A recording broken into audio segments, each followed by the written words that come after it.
राधे राधे, हरे कृष्णा। दोस्तों, आज हम आपके लिए भगवान श्री कृष्ण की लीलाओं के अंतर्गत 61वां अध्याय लेकर प्रस्तुत हैं, जिसके अंतर्गत श्री कृष्ण के परिवार की वंशावली का वर्णन किया गया है। श्री कृष्ण की 16,108 पत्नियां थीं। प्रत्येक पत्नी से उन्होंने 10-10 पुत्र प्राप्त किए थे। वे समस्त पुत्र शक्ति, सौंदर्य, बुद्धि, यश, संपत्ति और त्याग के ऐश्वर्यों में अपने पिता के ही समान थे। यथा पिता तथा पुत्र। श्री कृष्ण की 16,108 पत्नियां राजकुमारियां थीं। उनमें से प्रत्येक ने देखा कि श्री कृष्ण सदैव उनके महल में उपस्थित रहते हैं और घर से बाहर कहीं नहीं जाते हैं। तब वे सोचने लगी कि श्री कृष्ण उन पर अत्यंत अनुरक्त तथा भार्याशासित पति हैं। उनमें से प्रत्येक पत्नी सोचती थी कि श्री कृष्ण उसके अत्यंत आज्ञाकारी पति हैं, किंतु वास्तव में श्री कृष्ण को उनमें से किसी के प्रति कोई आकर्षण नहीं था। यद्यपि प्रत्येक पत्नी सोचती थी कि वह श्री कृष्ण की एकमात्र पत्नी है और वह उनको अतिशय प्रिय है, किंतु भगवान कृष्ण आत्माराम हैं, आत्मपूर्ण हैं और वे उनमें से किसी से भी प्रेम भाव नहीं रखते थे। वे समस्त पत्नियों के प्रति समभाव रखते थे और उनको प्रसन्न करने के लिए उनसे आदर्श पति की भांति व्यवहार करते थे। उनको एक भी पत्नी की कोई आवश्यकता नहीं थी। वसुतः स्त्री होने के कारण उनकी पत्नियां न तो श्री कृष्ण के श्रेष्ठ पद को समझ सकती थीं, न ही उनके विषय में सत्य को ही जानती थीं। श्री कृष्ण की सभी पत्नियां तो राजकुमारियां थीं, अत्यंत रूपवती थीं। उनमें से प्रत्येक श्री कृष्ण के कमल दल के समान नयनों के प्रति आकर्षित थीं। वे उनकी सुंदर मुख, विशाल बाहु, चौड़े कान, मुदित करने वाली मुस्कान, विनोदी वार्तालाप और मधुर वचनों के प्रति भी आकर्षित थीं। श्री कृष्ण की इन विशेषताओं से प्रभावित होकर वे आकर्षक वस्त्र धारण करती थीं एवं अपने स्त्री सुलभ शारीरिक आकर्षण से श्री कृष्ण को अपने प्रति आकर्षित करने की चेष्टा करती थीं। वे अपने स्त्रियोचित लक्षणों को मुस्कुराकर और भौहें चलाकर प्रदर्शित करती थीं। इस प्रकार श्री कृष्ण के काम को जागृत करने के लिए वे माधुर्य प्रेम के तीक्ष्ण बाण चलाती थीं। फिर भी वे श्री कृष्ण के मन को अथवा काम शुद्धा को उत्तेजित न कर सकती थीं। इसका अर्थ यह है कि अनेक पत्नियों में से किसी के भी साथ श्री कृष्ण के संतान प्राप्ति के अतिरिक्त कभी भी यौन संबंध नहीं रखा।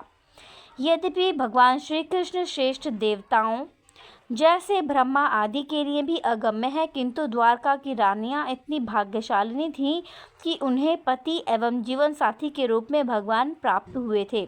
वे पति पत्नी की भांति एक साथ रहते थे एवं आदर्श पति के रूप में श्री कृष्ण उनसे ऐसा व्यवहार करते थे कि प्रत्येक क्षण उनके स्मित, व्यापार, वार्तालाप एवं परस्पर मिलन के दिव्य आनंद में वृद्धि होती रहती थी। प्रत्येक रानी के पास सैकड़ों हजारों दासियां थीं। फिर भी जब श्री कृष्ण अपनी हजारों रानियों के महल में प्रवेश करते थे, तब प्रत्येक रानी स्वयं श्री कृष्ण का स्वागत करती थी। वे स्वयं श्री कृष्ण को उत्तम आसन पर बैठाती थीं, समस्त आवश्यक सामग्री से उनकी उपासना करती थीं एवं उनके स्वयं चरण कमलों का प्रक्षालन करती थीं। वे स्वयं पान सुपारी देती थीं। उनके पैरों की थकान दूर करने के लिए उनके पैर दबाती थीं। उन्हें विश्राम देने के लिए पंखा डुलाती थीं और उन्हें समस्त प्रकार के चंदनों के लेप अर्पित करती थीं। वे स्वयं उन्हें तेल व गंध भी अर्पित करती थीं। उनके कंठ में पुष्पमाला पहनाती थीं। उनका केश विन्यास करती थीं। उन्हें शैया पर सुलाती थीं तथा स्नान करने में उनकी सहायता करती थीं। इस प्रकार वे सभी प्रकार से श्री कृष्ण की सेवा करती थीं और विशेष रूप से जब श्री भगवान भोजन करते थे, तब वे स्वयं भगवान की सेवा करती थीं। वे सदैव भगवान की सेवा में संलग्न रहती थीं। श्री कृष्ण की 16,108 पत्नियों में से प्रत्येक के 10-10 पुत्र थे। प्रथम 8 रानियों के पुत्रों की नामावली निम्नलिखित है।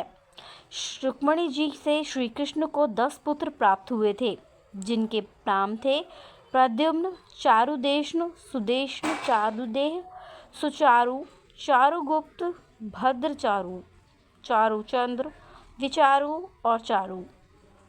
उनमें से कोई भी अपने अनुपात में अपने दिव्य पिता भगवान श्री कृष्ण से हीन नहीं था। इसी प्रकार सत्यभामा के भी 10 पुत्र थे, जिनके नाम थे भानु, सुभानु, स्वरभानु, प्रभानु, भानुमान, चंद्रभानु, बृहदभानु, अतिभानु, श्रीभानु एवं प्रतिभानु। अगली रानी जामवती के भी 10 पुत्र थे, जिनमें सांब बड़ा पुत्र था। पुत्रों के नाम थे सांब, सुमित्र, पुरुजीत, शतजीत, सहस्त्रजीत, विजय, चित्रकेतु, वसुमान, द्रविड़ और क्रतु। भगवान श्री कृष्ण को जामवती के पुत्रों से विशेष स्नेह था। राजा नग्नजीत की पुत्री सत्या से भी, जो श्री कृष्ण की पत्नी थी, भगवान श्री कृष्ण के 10 पुत्र थे। उनके नाम थे वीर, चंद्र, अश्वसेन, चित्रगु, वेगवान, वृषभ, क्षण, वसु तथा कुंती। उन सब में से कुंती भारी बलवान था। कालिंदी से श्री कृष्ण के 10 पुत्र थे, जिनके नाम हैं श्रुत, कवि, वृषभ, वीर, सुबाहु, भद्र, शांति, दर्शन, पूर्णमास और सबसे छोटा सौमक। उनकी अगली पत्नी मद्रास प्रदेश के राजा की बेटी लक्ष्मणा से श्री कृष्ण को 10 प्राप्त हुए। उनके नाम थे प्रघोष, गातमान, सिंह, बल, प्रबल, ऊर्ध्वर्ग, महाशक्ति, सहओज तथा अपराजित। इसी भांति उनकी अगली पत्नी मित्रविंदा के भी 10 पुत्र थे, जिनके नाम थे व्रक, हर्ष, अनिल, गृध, वर्धन, आनंद, महंस, पवन, धैनी और श्रुधि। उनकी अन्य पत्नी भद्रा के 10 पुत्र थे, जिनके नाम थे संग्रामजित, भृतसेन, शूर, प्रहरण, अरिजीत, जय, सुभद्रा, वाम, आयु और सत्या। इन 8 प्रमुख रानियों के अतिरिक्त श्री कृष्ण के सेल में हजारों से 100 पत्नियां और भी शामिल हैं, और उनमें से प्रत्येक को 10 पुत्र थे। श्री रुक्मणी जी के ज्येष्ठ पुत्र प्रद्युम्न का विवाह उनके जन्म के समय ही मायावती से हो गया था। बाद में उनका विवाह उनके मामा की पुत्री रुक्मावती से भी हुआ। रुक्मावती से प्रद्युम्न को अनिरुद्ध नामक एक पुत्र प्राप्त हुआ। इस प्रकार श्री कृष्ण के परिवार में उनको उनकी पत्नियों, पुत्रों, पौत्रों तथा प्रपौत्रों को लेकर लगभग 10 अरब सदस्य थे। श्री कृष्ण की प्रथम पत्नी रुक्मणी जी का बड़ा भाई रुक्मी श्री कृष्ण के साथ युद्ध में अत्यंत पीड़ित एवं अपमानित हुआ था, किंतु रुक्मणी जी की विनती पर उसकी प्राण रक्षा हो गई थी। तब से रुक्मी के हृदय में श्री कृष्ण के प्रति विशेष ईर्ष्या थी और वह उनके प्रति सदैव वैर भाव रखता था। किंतु फिर भी उसकी पुत्री का विवाह श्री कृष्ण के पुत्र से हुआ और वह उसकी पौत्री का विवाह श्री कृष्ण के पौत्र अनिरुद्ध से हुआ था। जब महाराज परीक्षित ने इस विषय में श्री सुखदेव गोस्वामी से सुना, तब उन्हें यह तथ्य किंचित आश्चर्यजनक लगा। मुझे आश्चर्य है कि रुक्मी तथा श्री कृष्ण, जिनमें इतना परस्पर घोर वैर था, अपने वंशजों के मध्य विवाह संबंध के द्वारा पुनः संयुक्त हो सके। महाराज परीक्षित इस घटना का रहस्य जानने को लिए उत्सुक थे, अतएव उन्होंने श्री सुखदेव गोस्वामी से आगे प्रश्न किया। श्री सुखदेव गोस्वामी एक व्यवहारिक योगी थे, अतएव उनकी अंतर्दृष्टि की शक्ति से कुछ भी छुपा हुआ नहीं था। ऐसे योगियों से कुछ भी गुप्त नहीं रखा जा सकता है। जब महाराज परीक्षित ने श्री सुखदेव गोस्वामी से प्रश्न किया, तब उन्होंने निम्न प्रकार से उत्तर दिया। रुक्मणी जी के गर्भ से उत्पन्न श्री कृष्ण के ज्येष्ठ पुत्र प्रद्युम्न स्वयं कामदेव थे। वह इतने सुंदर एवं आकर्षक थे कि रुक्मी की पुत्री रुक्मावती अपने स्वयंवर में प्रद्युम्न के अतिरिक्त और किसी का वरण न कर सकी। अतएव उस स्वयंवर में अन्य सब राजाओं की उपस्थिति में उसने प्रद्युम्न को वरमाला पहनाई। तब राजाओं में युद्ध हुआ, तब प्रद्युम्न विजयी हुए। अतएव रुक्मी को अपनी ही सुंदर पुत्री उन्हें समर्पित करने को बाध्य होना पड़ा। श्री कृष्ण ने रुक्मी की बहन रुक्मणी का हरण किया था, अतएव उसके हृदय में सदैव उनके प्रति शत्रुता की ज्वाला धधकती रहती थी। किंतु जब उनकी पुत्री ने प्रद्युम्न को अपने पति के रूप में चुना, तब अपनी बहन रुक्मणी को प्रसन्न करने की कामना से वह विवाह का विरोध न कर सका और सहमत हो गया। इस प्रकार प्रद्युम्न रुक्मावती का पति बन गया। ऊपर वर्णित 10 पुत्रों के अतिरिक्त रुक्मणी जी की एक सुंदर विशालाक्षा भी पुत्री भी थी और उसका विवाह कृतवर्मा के पुत्र बलि से हुआ था। यद्यपि रुक्मी यथार्थतः श्री कृष्ण का शत्रु था, किंतु उसे अपनी बहन रुक्मणी से अत्यधिक स्नेह था और वह उसे हर प्रकार से प्रसन्न करना चाहता था। इसी कारण जब रुक्मणी जी के पौत्र अनिरुद्ध का विवाह होने वाला था, तब रुक्मी ने अपनी पौत्री रोचना अनिरुद्ध को समर्पित की।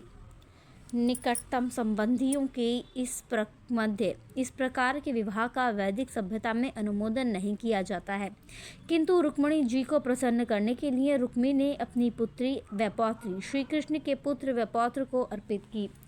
इस प्रकार जब अनिरुद्ध एवं रोचना के विवाह की बात पूर्ण हो गई, तब अनिरुद्ध के साथ एक बड़ी बारात ने द्वारका से प्रस्थान किया। वे तब तक यात्रा करते रहे जब तक वे भोजकट नहीं पहुंच गए। रुक्मी ने श्री कृष्ण द्वारा अपनी बहन के हरण के पश्चात भोजकट नगर बसाया था। इस बारात का नेतृत्व वर के पितामह भगवान श्री कृष्ण कर रहे थे। उनके साथ उन भगवान श्री राम और श्री कृष्ण की पाटरानी रुक्मिणी जी, श्री कृष्ण के पुत्र प्रद्युम्न, जामवती के पुत्र सांब और कई अन्य रिश्तेदार और परिवार के सदस्य थे। वे सभी भोजकट नगर पहुंचे और विवाह संस्कार, शांति, निर्भयता कानून हो गए। कलिंग का राजा रुक्मी का मित्र था और उसने रुक्मी को बलराम जी के साथ द्यूत खेलने और द्यूत में उन्हें पराजित करने की कुमंत्रणा दी। क्षत्रिय राजाओं के मध्य चौपड़ में शर्त लगाना अथवा जुआ खेलना कोई असामान्य बात नहीं थी। यदि कोई अपने मित्र को चौपड़ खेलने की अनुमति देता था तो मित्र उस चुनौती को अस्वीकार नहीं कर सकता था। श्री बलराम जी चौपड़ के कुशल खिलाड़ी नहीं थे और कलिंग के राजा को यह तथ्य ज्ञात था। अतएव रुक्मी को मंत्रणा दी गई कि वह बलराम जी को चौपड़ खेलने की चुनौती दे और इस प्रकार श्री कृष्ण के परिवार के सदस्यों से बदला ले। यद्यपि बलराम जी चौपड़ के कुशल खिलाड़ी नहीं थे, तथापि खेलकूद की गतिविधियों के प्रति उनमें अत्यधिक उत्साह था। उन्होंने रुक्मी की चुनौती स्वीकार कर ली और वे खेलने बैठ गए। स्वर्ण मुद्राओं की शर्त लग रही थी और सर्वप्रथम बलराम जी ने 100 स्वर्ण मुद्राएं दाव पर लगाईं, तत्पश्चात 1000 मुद्राएं और तदनंतर 10,000 मुद्राएं दाव पर लगाईं। प्रत्येक बार बलराम जी हारे और रुक्मी जीत गया। श्री बलराम जी के हारने से कलिंग राज को श्री कृष्ण तथा बलराम जी की आलोचना करने का अवसर प्राप्त हो गया। इस प्रकार कलिंग का राजा विनोदपूर्वक वार्तालाप कर रहा था और जानबूझकर बलराम जी को दांत दिखा रहा था। खेल में हारने के कारण बलराम जी को उसके व्यंग्यपूर्ण विनोदी वचन किंचित असहनीय हो गए। वे किंचित उत्तेजित हो गए और जब रुक्मी ने उन्हें पुनः चुनौती दी तब उन्होंने 1000 स्वर्ण मुद्राएं दाव पर लगाईं। सौभाग्यवश इस बार बलराम जी जीत गए। यद्यपि बलराम जी जीते थे, तथापि अपनी चालाकी के कारण रुक्मी दावा करने लगा कि वह जीता है और बलराम जी हारे हैं। इस असत्य के कारण बलराम जी रुक्मी पर अत्यंत क्रुद्ध हो गए। उनकी उत्तेजना इतनी तीव्र और अचानक थी कि वह पूर्णिमा के दिन समुद्र में उठने वाले ज्वार के समान प्रतीत हुई। बलराम जी के नेत्र प्राकृतिक रूप से रक्तिम थे और जब वे उत्तेजित एवं क्रुद्ध हो उठे तब उनके नेत्र और अधिक रक्तिम हो उठे। इस बार उन्होंने रुक्मी को चुनौती दी और 10 करोड़ स्वर्ण मुद्राएं दाव पर लगाईं।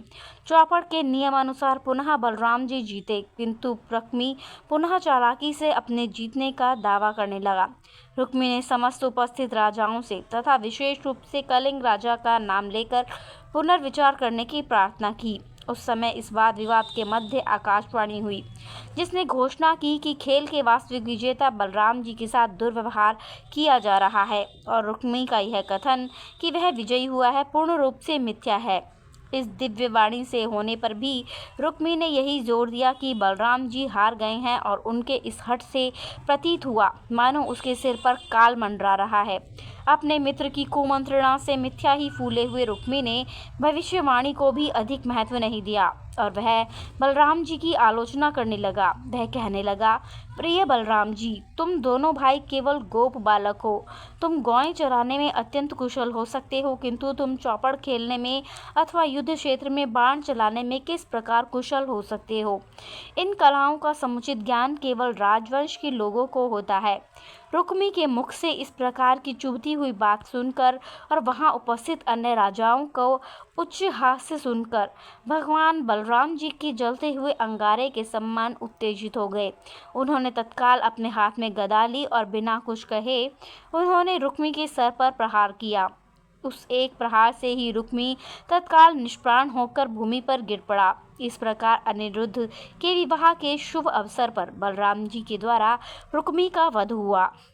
क्षत्रिय समाज में इस प्रकार की घटना असामान्य नहीं है। अगला आक्रमण उसी पर होगा, यह सोचकर कलिंग का राजा भयभीत हो गया और वहां से भाग गया। किंतु वह बचकर कुछ दूर भी नहीं गया था कि बलराम जी ने तत्काल उसे पकड़ लिया। श्री कृष्ण व बलराम जी की आलोचना करते समय कलिंगराज सदैव अपने दांत दिखाता रहता था, अतः बलराम जी ने अपनी गदा से उसके समस्त दांत तोड़ दिए। कलिंगराज और रुक्मी का समर्थन करने वाले शेष राजाओं को भी पकड़ लिया गया और बलराम जी ने अपनी गदा से उन्हें मार मारकर उनके हाथ पैर तोड़ दिए। उन्होंने प्रतिकार करने का प्रयास नहीं किया, अपितु उस रक्तपात से दूर भागने में ही बुद्धिमानी समझी। बलराम जी तथा रुक्मी के मध्य इस युद्ध के समय श्री कृष्ण ने एक शब्द भी नहीं कहा, क्योंकि उन्हें ज्ञात था कि वे यदि बलराम जी का समर्थन करेंगे तो रुक्मिणी जी अप्रसन्न होंगी, और यदि वे ये कहेंगे कि रुक्मी का वध अन्यायपूर्ण हुआ तो बलराम जी अप्रसन्न होंगे। अतएव अपने पौत्र के विवाह के अवसर पर अपने साले की मृत्यु पर भगवान श्री कृष्ण मौन थे। उन्होंने रुक्मिणी जी अथवा बलराम जी के साथ किसी के भी साथ अपने स्नेहमय संबंध को ठेस नहीं लगने दी। इसके उपरांत समारोह पूर्वक वर वधू को रथ पर बैठाया गया। उन्होंने बारात के साथ द्वारका के लिए प्रस्थान किया। मधुसूदन भगवान श्री कृष्ण सर्वदा उस बारात के रक्षक थे। इस प्रकार प्रसन्नता पूर्वक उन्होंने रुक्मी के राज्य भोजकट से द्वारका की ओर प्रस्थान किया। इस प्रकार लीला सर्वोच्चतम भगवान श्री कृष्ण के अंतर्गत श्री कृष्ण के परिवार की वंशावली नामक 61वें अध्याय का भक्ति वेदांत तात्पर्य संपूर्ण हुआ। राधे राधे, हरे कृष्णा। धन्यवाद।